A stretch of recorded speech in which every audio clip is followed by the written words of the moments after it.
Today we are going to be discussing some tips and strategies as well as concepts from games I played online to try to help one get better at this. So let's go ahead and get started. We are going to start out with some examples of early traps.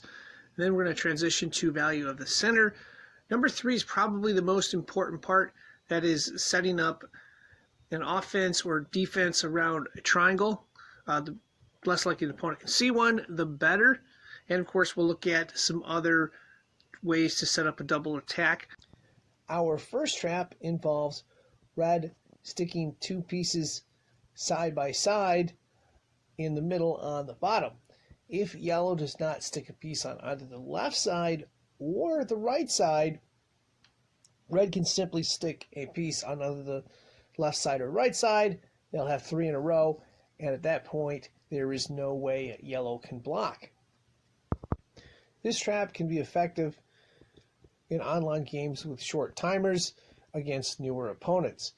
However, if tried against a more skilled opponent, it may end up backfiring in the long run. Another trap that one can use when starting out playing as red is, okay, we're going to either place it here or place it wide. We're looking to spread it out, and let's say yellow goes right here or goes somewhere else. Red can simply play this piece right here, and now no matter what yellow does, if yellow goes here, well, guess what? Red wins that way. Alternatively, if yellow goes here, red wins that way. Now, while this trap is not going to work most of the time, it can be very effective when combined with other squares up the middle, setting up future attacks where one can win in a different way. Here's another example of the trap for red. Red had placed these 2 apart and was able to move in this spot right here. And what that meant was no matter what yellow did, yellow decided to go for the left side. Red was going to win regardless. And of course, if yellow had gone instead to here, well, guess what? Red can go right here for 4 in a row as well. Here's another variation of that same trap where red had 2 pieces spread apart. It sneaks in the 3rd one, and now no matter what yellow does, red's going to be able to go one way or the other for 4 in a row. Setting this trap up on an angle can also be very effective. Here we're going to put the red piece down below, and now no matter what yellow does, red is going to win the game. There are many different ways to get 4 in a row. If we run a line through each possible way, you'll notice that more possibilities occur in the middle than do on the sides.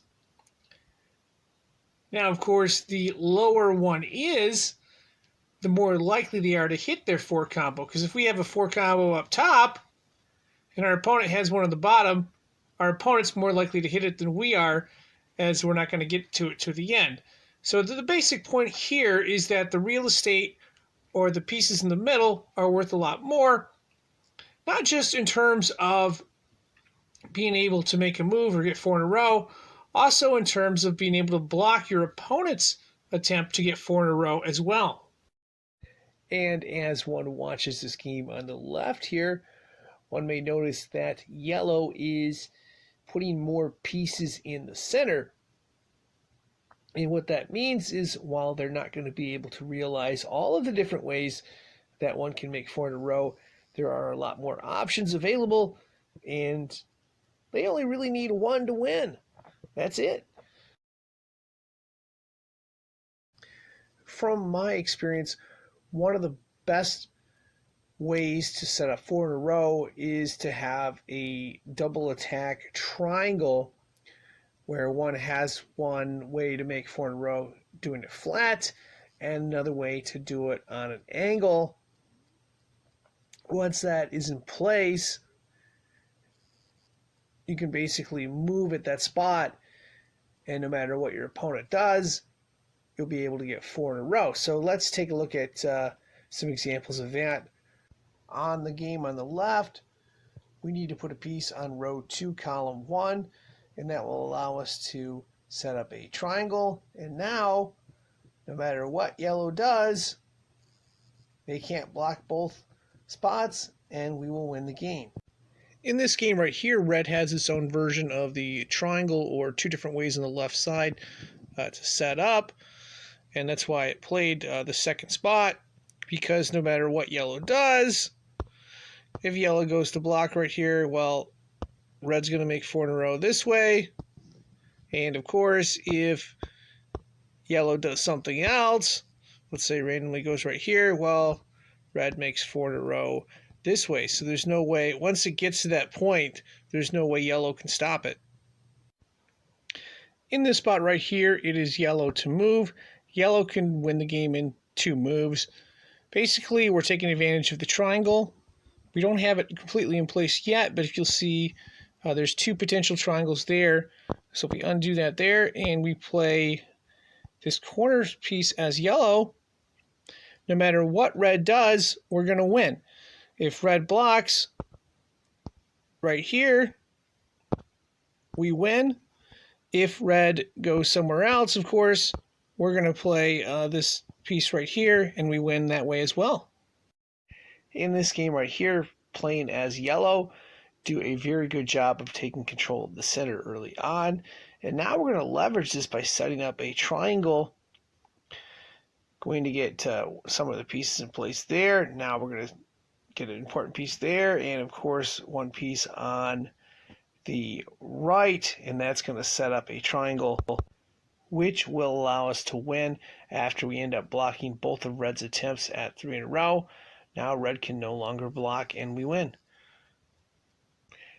In this game right here, red is going to set up a triangle to the right, which is going to allow it 2 different ways to make 4 in a row. All it needs to do is put some pieces in place, and red is able to win there as well. In this game right here, after a little bit of play, yellow is able to set up a triangle on the far left side of the board with a nice placement of a piece right here. And that's going to allow yellow 2 different ways to win.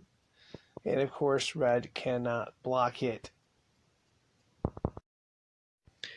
In this spot right here, red has the upper hand because there are 2 different ways red can make 4 in a row.